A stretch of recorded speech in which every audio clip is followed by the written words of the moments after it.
I'm Sarah. Vitality Acupuncture LLC is my acupuncture practice. I'm an acupuncture physician, and today I want to talk about how prevalent stress and anxiety are in our lives and how effective acupuncture is at treating it.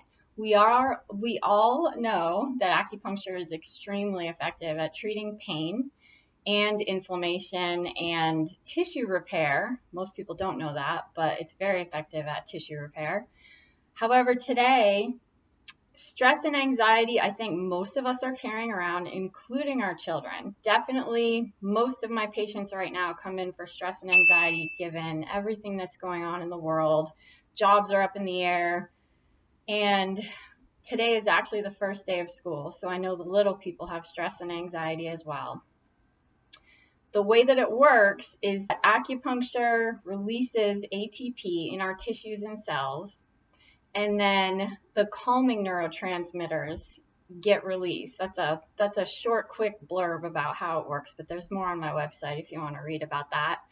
ATP is the supercharged power energy molecule in every cell in our body, and it's prevalent in every function in our body. So the autonomic nervous system delegates what we need when, like when we're hungry, we need to eat. When we're tired, we need to sleep. Stress and anxiety are almost always the top layer of fear, as well as anger. Anger is an emotion that serves us to highlight what matters to us and what is important to us.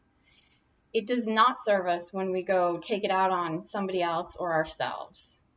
So if we can recognize our anger, what it is that matters to us, what's important to us, and how our boundaries might be getting pushed or encroached upon, then we can step back and realize what it is that is making us afraid.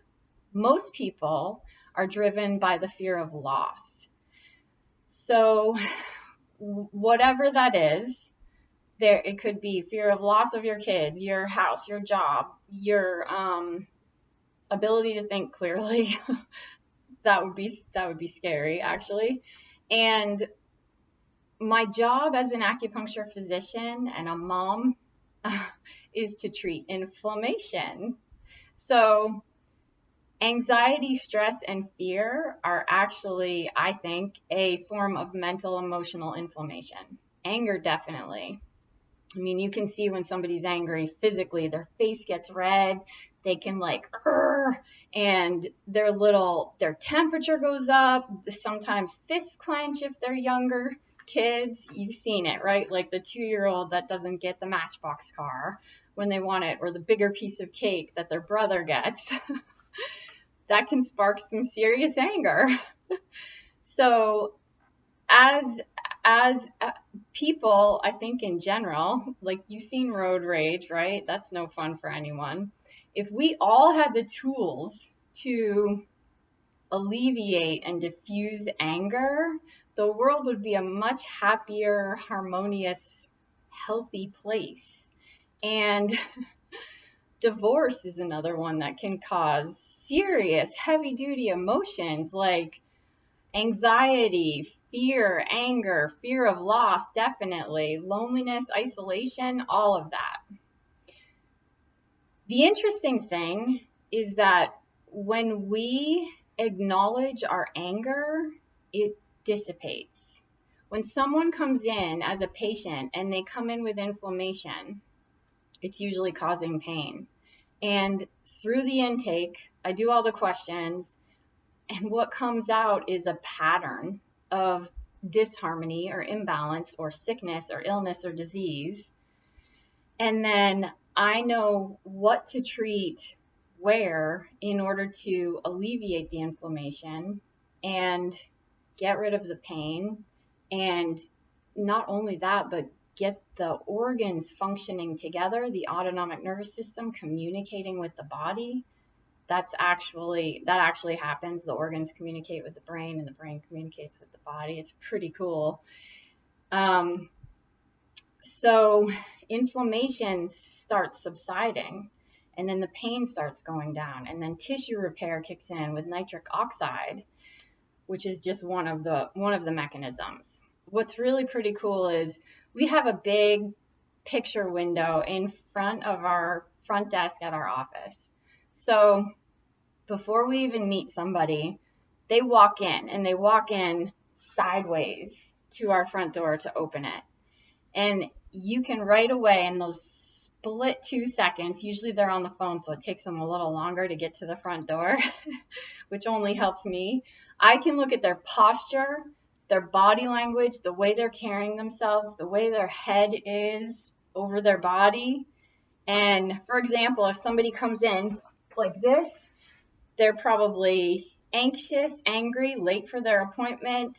They're forward thinkers, so they have that running to-do list. They have another appointment right after mine, versus if someone comes in and they're like taking their time and leaning back a little, they're more relaxed, obviously, and they might also there's probably a bigger pattern of them living more in the past if they're leaning back. But if their head is aligned with their shoulders, then they're in the present. Most of those people are in the present. So then I have some idea of what kind of personality is going to come through my front door. And I have had people come in angry, but that doesn't necessarily mean that it's me or something I've done, because I'm just meeting them. So what happens is when we can check our own ego and emotions at the door and acknowledge how they feel in the moment, like if I say, it seems like you're upset about something, then they'll usually lay it out on the table. Yes, I'm upset that my mom was in a nursing home and nobody would listen to me, and this happened and I knew it was going to happen. And that's why they don't have trust in healthcare professionals. It had nothing to do with me, but everything to do with not being heard and validated when their mom was in the nursing home and didn't get the care they needed, right? So that's one example that happened in real life, actually. But as soon as I acknowledged that anger and let them talk, it was like it dissipated. And then they were more, the inflammation went down, literally, like the verbal inflammation and the mental, emotional, and then they were more receptive to alleviating all that inflammation in my office and on the treatment table. And inflammation, our emotions right away have a huge impact on our physical bodies. When we're stressed and anxious, we do the, or people carry it differently in their bodies, right? Like some people can't eat, some people overeat to comfort. It just depends on what our patterns are and how we handle it. But if we can acknowledge the anger and the anxiety and then step back and recognize what we're afraid of, really, then we're on a healthier path. We've just chosen a healthier route, and we can repair. We can have tissue repair and mental, emotional repair, and the pain goes down and the inflammation goes down. And that's the philosophy of what I do when I treat people with acupuncture. And Chinese medicine really is traditional Chinese medicine. We treat the whole person, spiritually, mentally, emotionally, physically, and what grounds us to the earth, how we walk our walk and choose our actions going through this lifetime. So when everything's in line and we're operating with integrity, and then we have harmony and balance and health and peace and laughter and comfort and lovability, comfortability, right? Which is the point. And the inflammation kind of moves its way out. So what I'm trying to say is, rather than carry around anxiety, stress, anger, and underneath it all, fear, you could get acupuncture, which is really helpful. But there are other things too, like breathing, yoga, running, whatever nourishes you. And that can help you manage it. But the treatment really is just like with inflammation, physical inflammation, which can go on to cause, gosh, all kinds of things, autoimmune diseases over time. Recognize it, right? Acknowledge it, respect it, and understand it. Take the time to understand the anxiety, the anger, the fear, and you'll watch it dissipate. And that doesn't mean you have to agree with it. That doesn't mean you have to get sucked in emotionally. That doesn't mean you need to trip over your ego and be right. It just means you need to tip your hat at it and say, I see that. I hear that in your voice. And you can physically watch somebody's face change, like relief, or because they feel validated.